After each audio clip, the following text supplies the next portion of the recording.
Japón, año 1274. Una nación insular enfrenta la mayor amenaza de su historia, la invasión del imperio que conquistó medio mundo. El imperio mongol bajo Kublai Khan domina territorios desde China hasta Europa Oriental, habiendo sometido a reinos que resistieron durante siglos. Kublai Khan, nieto de Genghis Khan, fija su mirada en Japón tras completar la conquista de China y Corea. En 1268 envía mensajeros con ultimátum arrogante: someterse al poder mongol o enfrentar la destrucción que aniquiló a imperios enteros. El regente Hojo Tokimune, apenas 18 años, rechaza las demandas. Su juventud esconde la determinación de acero que define al shogunato Kamakura. Ordena ejecutar a los mensajeros mongoles, insulto mortal que en la diplomacia asiática garantiza guerra inevitable. Kublai Khan responde con furia imperial, ordenando la mayor operación anfibia jamás concebida en Asia Oriental. Los astilleros de China y la vasalla Corea construyen 900 barcos en apenas 6 años, movilizando recursos de 2 imperios conquistados. 23.000 guerreros se reúnen: mongoles de caballería ligera, arqueros chinos, infantería coreana forzada. Una fuerza multinacional sin precedentes. Japón se prepara con recursos limitados. Los samuráis convergen en Kyushu, la isla más cercana al continente y primera línea de defensa. Tokimune inspecciona defensas inadecuadas. Japón nunca enfrentó invasión extranjera, carece de experiencia en guerra defensiva naval. Los samuráis entrenan en duelos individuales según el bushido. Desconocen las tácticas masivas mongolas que aplastaron ejércitos continentales. Octubre 1274. La flota zarpa desde Corea hacia las islas Tsushima, peldaño estratégico entre el continente y Japón. 900 barcos cruzan el estrecho de Corea. Los vigías japoneses en Tsushima avistan el horizonte oscureciéndose con velas enemigas. Sosuke Kuni, guardia de Tsushima con 80 samuráis, enfrenta la decisión imposible: huir deshonrosamente o defender lo indefendible. 80 guerreros contra 23.000. Ratio de 1 contra 287. Matemáticamente, una masacre garantizada. Sukekuni reúne a sus hombres. No promete victoria ni supervivencia, solo muerte honorable que inspire resistencia en todo Japón. Los samuráis aceptan su destino. Preparan armaduras sabiendo que esta batalla no tiene mañana, solo el honor de la última resistencia. 19 de octubre de 1274. Los mongoles desembarcan en las playas de Tsushima. Miles de guerreros fluyen como marea humana. Los primeros samuráis cargan según tradición, gritando sus nombres y linajes ancestrales antes del combate ritual. Los mongoles ignoran el protocolo. Responden con lluvia de flechas coordinadas que destrozan formaciones antes del contacto. Los arqueros mongoles disparan en oleadas sincronizadas, técnica perfeccionada conquistando las estepas y China. Los samuráis caen sin comprender la nueva guerra. Entonces, horror nunca visto. Explosivos chinos. Bombas de pólvora estallan entre los defensores. Armas desconocidas en Japón que siembran pánico primitivo. La tradición samurái, forjada en siglos de combate ritual, resulta inútil contra tecnología que convierte el honor en vulnerabilidad. Sukekuni lidera carga desesperada. No busca victoria sino tiempo. Cada minuto de resistencia alerta a Kyushu sobre la invasión. 80 guerreros combaten con ferocidad que sorprende incluso a veteranos mongoles. Cada samurái mata varios enemigos antes de caer. Uno tras otro caen sin retroceder. El bushido prohíbe la retirada, convirtiendo la batalla en matanza que los mongoles recuerdan con respeto. Sukekuni combate rodeado. Mata a 10 mongoles antes que 20 lanzas perforen su armadura. Muere de pie, espada en mano. El último samurái de Tsushima cae tras 6 horas de combate. Ninguno huyó, ninguno se rindió. La masacre es completa pero inspiradora. Los mongoles avanzan hacia Iki, siguiente isla en la cadena hacia Kyushu. La conquista parece inevitable como en toda Asia. La noticia de la masacre llega a Kyushu. El sacrificio de Tsushima compró tiempo precioso para movilización defensiva. Tokimune ordena concentrar todas las fuerzas en la bahía de Hakata, el punto de desembarco más probable según geografía estratégica. Miles de samuráis convergen en Hakata. Por primera vez en la historia japonesa, un ejército unificado defiende el territorio nacional. Mientras Japón se prepara, los mongoles aplastan Iki con la misma brutalidad eficiente. 2 islas caen en 4 días. 18 de noviembre de 1274, la flota mongola arriba a la bahía de Hakata, El destino de Japón se decide hoy. 23.000 guerreros desembarcan. Las playas se llenan de enemigos mientras los samuráis forman líneas defensivas improvisadas. Los samuráis atacan con valentía individual, pero los mongoles combaten en formación masiva que anula el heroísmo personal. Las bombas chinas explotan sembrando terror. Los defensores retroceden ante tecnología que parece brujería demoníaca. Las líneas japonesas ceden bajo presión aplastante. Comienza la retirada hacia el interior, ordenada pero desesperada. Los comandantes mongoles establecen campamento costero. La victoria parece cuestión de días según experiencia conquistando China. Cae la noche del 18 de noviembre. El viento comienza a soplar con intensidad inusual para la estación. Los comandantes ordenan a sus tropas regresar a los barcos. Décadas de campaña les enseñaron a presentir tormentas mortales. Esa noche, una tormenta feroz golpea la bahía. Los barcos mongoles, anclados en aguas poco profundas, reciben el impacto completo. 900 barcos chocan entre sí, mientras olas gigantes rompen cascos diseñados para ríos chinos, no mares tormentosos. Miles de soldados se ahogan. La flota que conquistó islas en días es devastada en horas por enemigo invisible. Amanece el 19. Las playas están cubiertas de naufragios. Un tercio de la flota yace destruida o inservible. Los comandantes mongoles ordenan retirada inmediata. Han perdido 13.000 hombres entre batalla y tormenta. Un desastre sin precedentes. La flota retorna a Corea en derrota. Es la primera vez que el imperio mongol sufre derrota masiva en campaña exterior. Los samuráis observan el retiro con asombro. La tormenta salvadora es interpretada como intervención de los dioses que protegen Japón. Tokimune declara victoria, pero sabe que Kublai Khan no acepta derrotas. Un segundo ataque es inevitable. Durante los años siguientes, Japón construye una muralla defensiva en Hakata, estructura sin precedentes que revoluciona la defensa costera. 20 kilómetros de piedra bordean la bahía. Esta muralla de 2 metros de altura impedirá desembarcos fáciles en futuras invasiones. Mientras tanto, Kublai Khan planea venganza. La humillación de 1274 no puede quedar sin respuesta ante súbditos chinos y coreanos. Los astilleros construyen 1.500 barcos nuevos, la armada más grande jamás reunida en la historia mundial hasta ese momento. 140.000 soldados son reclutados de 3 imperios, una fuerza 6 veces mayor que la primera invasión. Mayo de 1281. La flota zarpa en 2 direcciones simultáneas, desde Corea y desde China del Sur, maniobra de pinza colosal. La flotilla coreana cuenta con 3.300 barcos, mientras la China transporta 100.000 soldados adicionales. Japón detecta la invasión y moviliza fuerzas de todas las provincias. La muralla de Hakata será probada contra ejércitos 6 veces superior. Junio de 1281. La primera oleada golpea Tsushima nuevamente. Esta vez, la resistencia dura apenas horas ante fuerzas abrumadoras. 23 de junio, la flota coreana arriba a Hakata. Los invasores enfrentan sorpresa. La muralla defensiva bloquea las playas. Los mongoles intentan desembarcar, pero la muralla repele cada oleada. Lo que antes fue masacre, ahora es estancamiento sangriento. Los samuráis defienden cada metro con ferocidad aprendida de Tsushima. Han estudiado tácticas mongolas y adaptan estrategias. Los invasores establecen cabezas de playa pequeñas, pero no pueden avanzar al interior. La muralla cumple su función defensiva. Julio de 1281. Los combates se estancan durante semanas. Los mongoles, acostumbrados a victorias rápidas, se frustran ante resistencia tenaz. Agosto trae la flota china con 100.000 refuerzos.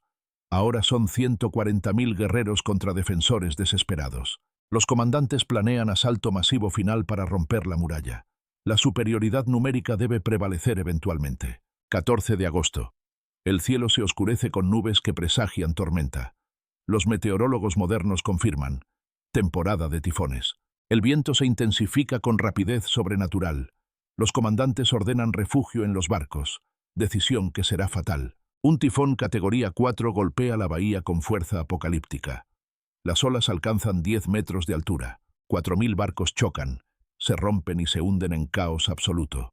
El mayor desastre naval de la historia medieval. 50.000 soldados se ahogan en horas.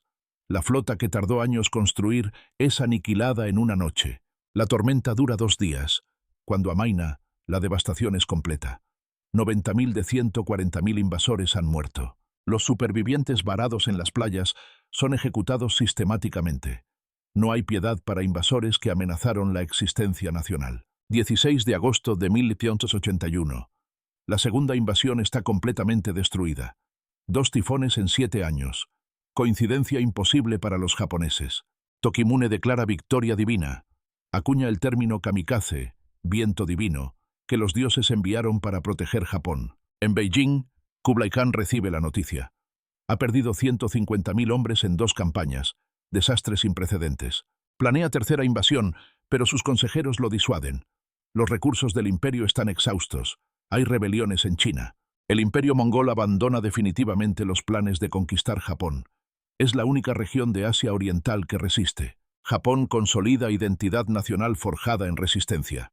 La supervivencia contra el imperio más poderoso define el excepcionalismo japonés. El concepto kamikaze se integra a la mitología nacional. Japón está protegido por fuerzas divinas contra toda invasión extranjera. Los historiadores modernos debaten, ¿salvaron las tormentas a Japón o la resistencia samurái lo hizo resistible hasta que llegaron? El análisis militar actual destaca la muralla de Hakata como innovación defensiva que negó a los mongoles sus ventajas tácticas. La arqueología submarina ha descubierto restos de la flota de 1281, confirmando los relatos históricos de la magnitud del desastre. Los estudios revelan que la construcción naval apresurada creó barcos vulnerables. Kublai Khan sacrificó calidad por cantidad. Algunos historiadores coreanos sugieren sabotaje intencional en la construcción naval, acto de resistencia pasiva al vasallaje mongol, aunque esta teoría permanece controvertida. La meteorología moderna confirma: agosto es temporada predecible de tifones. La invasión fue mal planificada estratégicamente. En contexto histórico, Japón es la única nación de Asia Oriental que repelió exitosamente las invasiones mongolas. El impacto geopolítico es inmenso. Mientras el continente asiático es sometido por siglos, Japón permanece independiente. El sacrificio de los 80 samuráis de Tsushima inspira generaciones futuras, simbolizando resistencia ante probabilidades imposibles. El shogunato Kamakura sale fortalecido con legitimidad ganada en defensa nacional, aunque enfrenta crisis económica por el costo militar. Siglos después, en la Segunda Guerra Mundial, el concepto kamikaze resurge con significado pervertido. Sacrificio suicida por el emperador. Los pilotos kamikaze de 1944 invocan el espíritu de 1281, aunque la guerra moderna carece del contexto defensivo legítimo. Hoy, el término kamikaze tiene asociación problemática con militarismo extremo, alejándose del significado original de defensa divina. El legado es complejo. La victoria de 1281 inspiró excepcionalismo nacional que, llevado al extremo, alimentó imperialismo del siglo XX. El análisis crítico moderno señala que el mito de invencibilidad divina creó vulnerabilidad estratégica en conflictos posteriores. Las lecciones militares son claras. La geografía insular es ventaja defensiva cuando se explota con preparación inteligente. La innovación defensiva importa. La muralla de Hakata revolucionó la guerra costera en Asia, copiada posteriormente por China. La resistencia inicial, aunque suicida, compra tiempo crucial. El sacrificio de Tsushima permitió preparación que salvó Kyushu. Incluso el imperio más poderoso tiene límites cuando geografía, clima y determinación defensiva se alinean contra él. La suerte juega papel innegable en la historia. Sin los tifones, Japón probablemente habría caído como Corea y China. Pero el mérito humano no debe minimizarse. La resistencia hizo la invasión lo suficientemente larga para que las tormentas llegaran. La victoria fue síntesis de preparación humana, valor excepcional, geografía favorable y clima fortuito. En contexto mundial, el desastre de 1281 sigue siendo el mayor hasta la Armada Española de 1588, 3 siglos después. Desde perspectiva coreana, las víctimas incluyen miles de constructores y marineros forzados a participar en invasión ajena. Para la historiografía japonesa, las invasiones mongolas son evento fundacional de la identidad nacional moderna. Los debates actuales buscan equilibrar orgullo histórico legítimo sin caer en nacionalismo que distorsiona lecciones del pasado. La importancia educativa reside en enseñar la complejidad del evento, evitando simplificaciones que crean mitos peligrosos. El legado arquitectónico persiste. Secciones de la muralla de Hakata se preservan como sitio histórico nacional. La arqueología submarina en la bahía de Hakata atrae investigadores mundiales, revelando detalles nuevos cada década. La tecnología de sonar descubre continuamente más restos de la flota mongola, expandiendo comprensión del desastre. Los museos japoneses exhiben anclas, armas y restos navales recuperados, testimonio tangible del conflicto histórico. Los arqueólogos japoneses, chinos y coreanos colaboran hoy en investigación compartida, superando rivalidades históricas. Esta cooperación demuestra que es posible estudiar conflictos históricos sin fomentar hostilidades modernas. La lección final es humildad. Ninguna nación es invencible por destino divino, solo por preparación, geografía y fortuna temporal. La resistencia ante adversidad abrumadora inspira legítimamente, pero debe recordarse como triunfo humano, no destino sobrenatural. La historia advierte que los mitos de invencibilidad divina preceden inevitablemente a desastres cuando reemplazan preparación realista. El valor de comunidades pequeñas defendiendo libertad contra imperios gigantes resuena universalmente a través de las eras. Maratón, Termópilas, Mongisar, Hakata. Resistencias que demuestran que los números no garantizan victoria cuando la determinación es absoluta. Pero el realismo exige reconocer, todas incluyeron elementos de suerte, geografía favorable y errores enemigos explotados. El peligro de la nostalgia es glorificar el pasado sin extraer lecciones estratégicas aplicables a desafíos modernos. Las aplicaciones contemporáneas son claras. Preparación meticulosa, innovación defensiva y unidad nacional siguen siendo vitales. Pero las analogías tienen límites. La guerra moderna difiere fundamentalmente de la era medieval en tecnología y escala. Para la identidad japonesa moderna, las invasiones mongolas permanecen como parte central de la narrativa nacional. El desafío historiográfico es separar hechos verificables de mitos acumulados durante 700 años de reinterpretación. Los avances académicos utilizan fuentes chinas y coreanas que complementan narrativas japonesas, creando imagen más completa. El supuesto sabotaje coreano carece de evidencia concluyente. La construcción apresurada explica mejor la vulnerabilidad naval. El rol de Kublai Khan muestra cómo ambición imperial puede exceder capacidad logística, incluso para el gobernante más poderoso. El fracaso en Japón contribuyó al declive de la dinastía Yuan, que colapsó 60 años después por rebeliones en China. Para Japón, el costo de defensa fue enorme, debilitando económicamente al shogunato Kamakura, que colapsó en 1333. La ironía histórica es profunda. La victoria salvó la nación, pero destruyó el gobierno que la dirigió. Los samuráis quedaron descontentos. El shogunato carecía de recursos para recompensarlos adecuadamente por su servicio. La lección política es clara. Incluso victorias defensivas épicas no garantizan estabilidad política sin recursos para consolidarlas. El fin de la era Kamakura inicia periodo de guerras civiles que fragmentan Japón durante 2 siglos. La paradoja es cruel. La unidad nacional forjada en defensa se disuelve rápidamente en conflictos internos por poder. Las invasiones refinaron el código Bushido, añadiendo énfasis en sacrificio colectivo además del honor individual. Los samuráis aprendieron combate grupal estudiando tácticas mongolas, evolución que influencia la guerra japonesa por siglos. Las fortificaciones costeras se convirtieron en estándar defensivo japonés, utilizadas hasta la era de los cañones europeos. Las crónicas de la época, como el Hachiman Gudokun, son base de investigación moderna pese a sesgos nacionalistas. El desafío es balancear narrativas nacionales japonesas, chinas y coreanas que interpretan eventos desde perspectivas diferentes. La arqueología submarina aporta evidencia material que resuelve debates imposibles de dirimir solo con textos.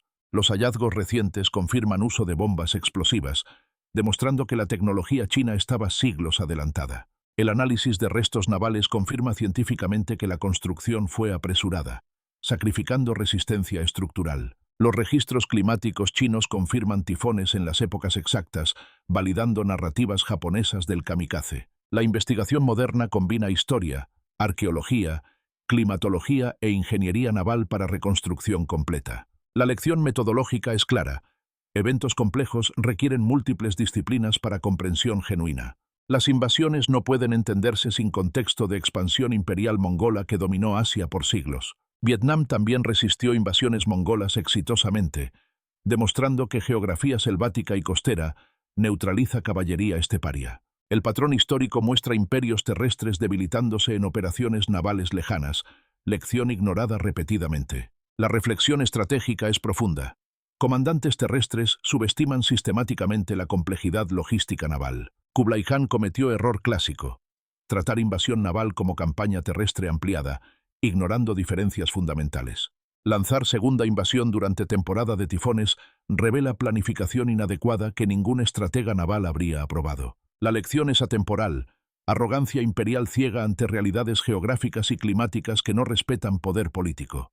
El valor de Tokimune a los 18 años, tomando decisiones de vida o muerte nacional, inspira reconociendo su liderazgo. Su decisión de ejecutar mensajeros fue apuesta total, provocando ira imperial pero demostrando determinación inquebrantable. La preparación de Hakata muestra innovación defensiva que revoluciona arquitectura militar japonesa por generaciones. La movilización de recursos demuestra cómo Shogunato extrajo máximo de capacidad nacional limitada, agotando reservas. El costo fue empobrecimiento de clase samurái que sembró inestabilidad, culminando en colapso político 50 años después. En perspectiva de largo plazo, victoria de 1281 fue seguida por derrota estratégica en 1333, cuando Shogunato colapsó. La complejidad histórica muestra cómo triunfos inmediatos generan problemas que erosionan fundamentos del éxito original. Los tifones de 1274 y 1281 son estudiados por climatólogos modernos investigando patrones climáticos medievales.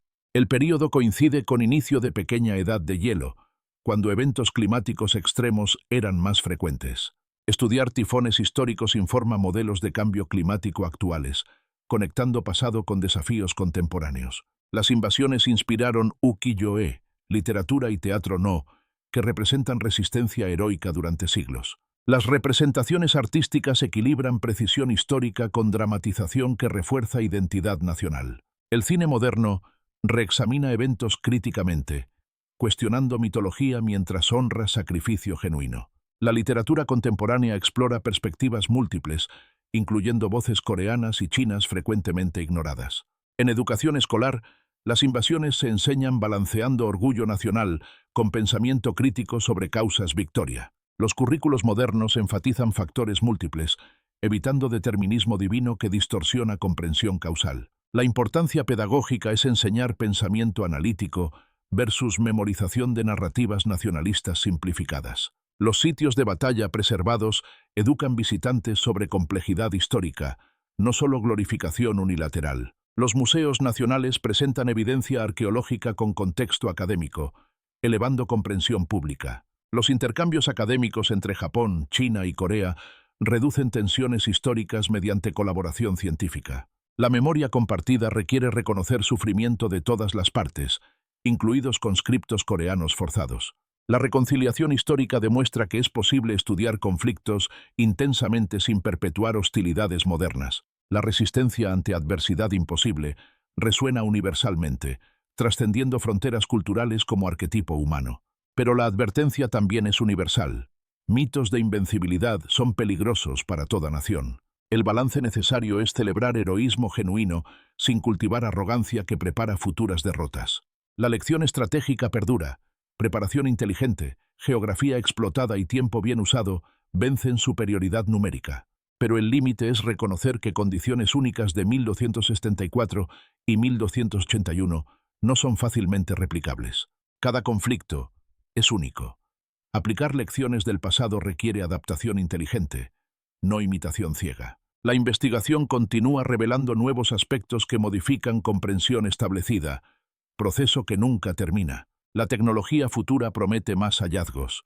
Sonar avanzado puede localizar restos navales más profundos. El análisis de DNA de restos humanos puede revelar orígenes étnicos de combatientes, resolviendo debates composición ejércitos. La dendrocronología de madera de barcos puede determinar fechas de construcción precisas, validando o refutando teorías. La ciencia revoluciona historia militar. Método científico complementa narrativas escritas con evidencia física irrefutable. El futuro de historiografía es síntesis de métodos tradicionales y científicos, creando conocimiento más robusto. La divulgación importa. Conocimiento académico debe llegar a público general para informar identidad nacional saludable. Los historiadores tienen responsabilidad de presentar complejidad sin simplificación que sirve a agendas propagandísticas. La educación crítica forma ciudadanos capaces de resistir manipulación histórica para fines políticos contemporáneos. La historia es herramienta para comprender el pasado informando decisiones presentes, no arma para conflictos. Japón moderno es potencia económica y cultural que no sufrió invasión exitosa durante 700 años después de 1281. La política Sakoku de aislamiento durante siglos fue reforzada por mito de protección divina contra extranjeros. La llegada del Comodoro Perry en 1853 desafió mito de invencibilidad cuando Japón fue forzado a abrir puertos. La modernización Meiji fue respuesta adaptativa que algunos vinculan con lecciones de resistencia aprendidas en 1281. Pero analogías entre 1281 y 1853 son problemáticas. Cada era requiere soluciones apropiadas a su contexto tecnológico. Japón moderno navega globalización mientras preserva unicidad cultural, desafío que eventos como 1281 informan simbólicamente. El orgullo nacional saludable celebra resistencia histórica sin derivar en xenofobia o excepcionalismo tóxico. En conclusión historiográfica, las invasiones mongolas son cruciales para identidad japonesa, requiriendo estudio matizado. La síntesis final reconoce múltiples factores: preparación humana, geografía favorable, clima fortuito y determinación férrea. Ningún factor fue suficiente solo. La combinación creó resultado histórico único, difícilmente replicable. El legado dura 700 años después. Eventos de 1274 y 1281 informan identidad japonesa hasta hoy.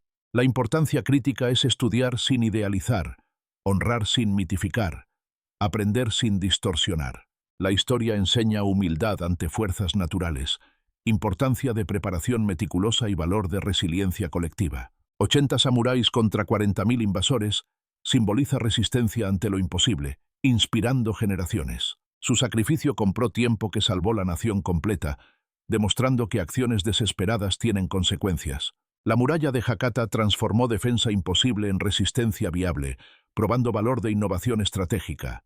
Los tifones fueron aliados naturales que se alinearon con determinación humana en momento crítico de historia. El kamikaze original fue protección interpretada como divina, pero basada en realidad meteorológica predecible. El desafío contemporáneo es honrar pasado heroico sin esclavizarse a mitos que impiden pensamiento estratégico realista. La lección universalizable es que comunidades preparadas pueden sobrevivir a adversidades extremas con combinación de factores favorables. La advertencia es que ninguna victoria, por milagrosa que parezca, garantiza protección perpetua sin vigilancia continua.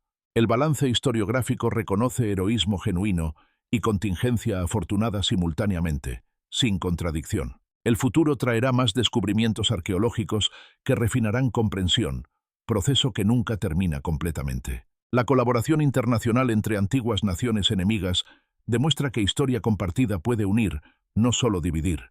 La memoria reconciliadora estudia conflictos honrando víctimas de todas las partes, humanizando antiguos enemigos. La inspiración debe controlarse, celebrar resistencia defensiva sin fomentar agresión ofensiva disfrazada de defensa. La historia responsable sirve comprensión profunda versus propaganda que manipula pasado para fines presentes. La educación liberadora enseña a estudiantes a pensar críticamente versus memorizar narrativas oficiales incuestionables. La ciudadanía informada comprende complejidad de historia nacional, resistiendo simplificaciones que sirven a agendas políticas.